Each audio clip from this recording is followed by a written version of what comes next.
Un moment d'histoire du sport français, un instant de mémoire collective, un souffle épique et suspendu, des frissons, une émotion, un désir dans 60 minutes et quelques instants supplémentaires de grâce. La légende Nikola Karabatic va tirer sa révérence en club. 20 années, pavés d'or et de triomphe. Une dernière danse en rouge et bleu avant des rêves olympiques. Mais l'autre enjeu reste évidemment le titre de champion de France du Paris Saint-Germain face à Aix-en-Provence. La quête d'un 11e sacre, le 10e consécutif, pour que la soirée soit à la hauteur de ce joueur exceptionnel.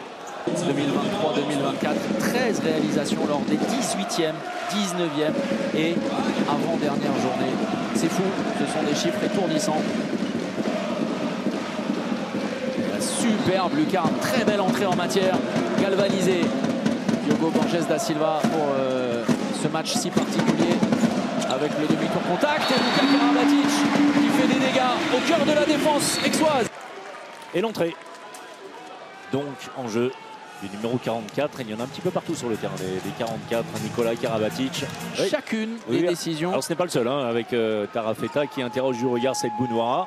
Oh là là, oh là là. Mystifié à nouveau. Transparent sur les petits pas, les petits appuis de Luc Steins. Regardez, oh là là, externe, interne. Rupture des ligaments croisés, opéré, indisponible jusqu'à la fin de la saison bien évidemment. Et qui va partir en laissant un goût d'inachevé vraisemblablement. Le but inscrit, accordé par Kamil Sipchak, dominateur là-dessus, et un Yann Tarafeta. Ça c'est embêtant. Oui, qui rejoint ses partenaires pour 2 minutes. On insiste côté gauche. Le voilà, la Karabatic. Le voilà, le premier de la soirée. Ce frisson, ce supplément d'âme descendu du haut de la Cor Arena pour accompagner l'un des derniers pas en carrière en club, en rouge et bleu. Bien servi. De tourner en rond, attention au déséquilibre. On va suivre cette action avec Duarte de loin. Oh, c'est bien tiré, encore une fois. de Gilberto Duarte. Renversement, Prandi, Steins. Le jump d'Elohim Prandi. Ça faisait un petit moment qu'on n'avait plus vu ce mouvement chez Elohim Prandi. 2 appuis parallèles et ça monte très fort. À Nantes, Nikola Karabatic. L'arrêt de Serdarevic. Et là, attention, le but vide. Le but vide. Oh, superbe inspiration. Ah oui, celui-là, il est parfait. Remarquable Denis Serdarevic. Fantastique. D'abord, ne se laissant pas prendre. Et derrière, cette ogive juste sous la barre. Pour à nouveau de se relancer peut-être et de faire douter les Parisiens avec Tarafeta qui temporise. Diogo Borges da Silva qui est passé. Sipchak en difficulté dans le duel. Et il n'y a plus que 2 buts d'écart. Parce qu'il n'y a pas eu du tout d'action de jeu. Philippe Gardant. Oui, et voilà. Oh là là là, patate de forain. Elohim Prandi à 11 mètres pour ce 37e but parisien.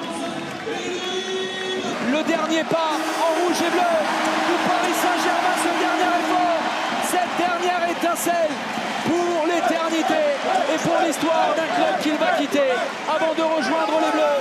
Ce Nikola Karabatic n'aura pas été un joueur comme les autres durant ces 20 années. C'est une légende qui va disparaître du sport professionnel dans quelques mois. On l'espère au terme des Jeux Olympiques avec l'équipe de France. C'est une célébration à la hauteur du génie qu'est Nikola Karabatic.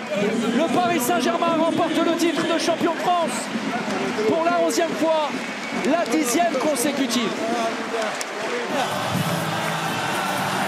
Paris est champion de France pour la 11e fois de son histoire et pour la dernière de la légende Nikola Karabatic.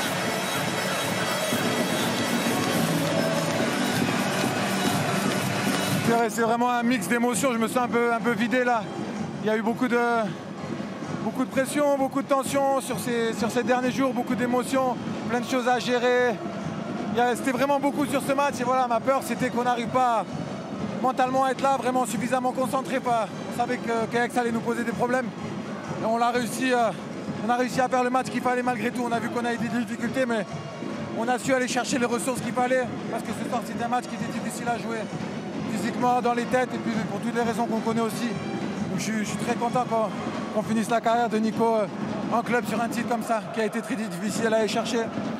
Et qu'on puisse lui rendre l'hommage qu'il mérite dans la bonne humeur et dans la joie, parce que voilà, malheureusement là, la peur c'était qu'on finisse en perdant le titre et la fête aurait été moins belle. Donc là, félicitations à toute l'équipe, à tout le club, à tous nos supporters, tous les gens qui nous soutiennent au quotidien, qui nous ont poussés tout au long de l'année, même si ça a été difficile par moments. Je suis fier de cette équipe et de tout ce qu'on a donné cette année malgré l'adversité.